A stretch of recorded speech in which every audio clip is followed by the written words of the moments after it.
రామూర్తి ఇంటికి వచ్చి బాగి ఆ ఫోటోని చూడగానే ఇక ఆరునే తన సొంత అక్క అన్న నిజం బాగికి తెలిసిపోతుంది. ఆ ఫోటోని చేతిలోకి తీసుకొని నాన్న అక్క అక్కనా అని అడుగుతూ ఉంటుంది. అయ్యో నా కూతురికి నిజం తెలిసిపోయిందే, ఇప్పుడు ఎంతలా బాధపడుతుందో అని రామూర్తి టెన్షన్ పడుతూ బాధపడుతూ ఉంటాడు.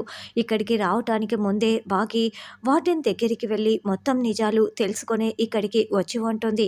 ఇక ఆ ఫోటోని చూడటంతో బాగికి ఆరునే తన సొంత అక్క అని కన్ఫర్మ్ అయిపోతుంది. అవును తల్లి అని రామూర్తి చెప్తూ ఉంటే అప్పుడే అమర్ అక్కడికి వస్తాడు.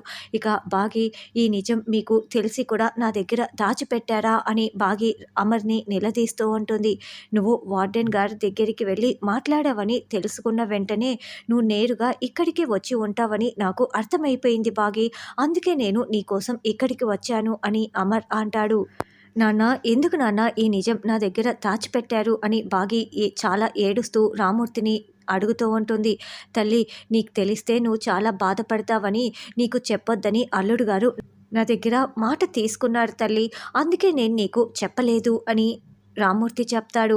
ఇక ఇంటి దగ్గర ఆరు ఇప్పుడు ఏంటి గుప్తా గారు, నా చెల్లెలకి ఈ విషయం తెలిస్తే తన పరిస్థితి ఏంటి, ఎంత బాధపడుతుంది అని ఆరు చాలా బాధపడుతూ ఉంటుంది.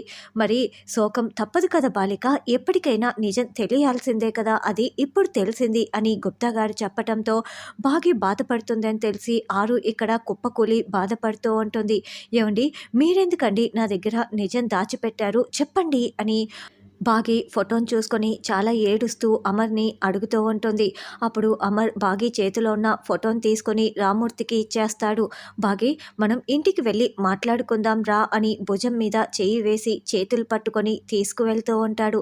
దాంతో బాగి ఏడుస్తూనే అమర్తో వెళ్తూ ఉంటుంది. ఇదంతా చూస్తున్న మంగళ ఒక పీడ పోయింది అని అనుకుంటూ ఉంటుంది.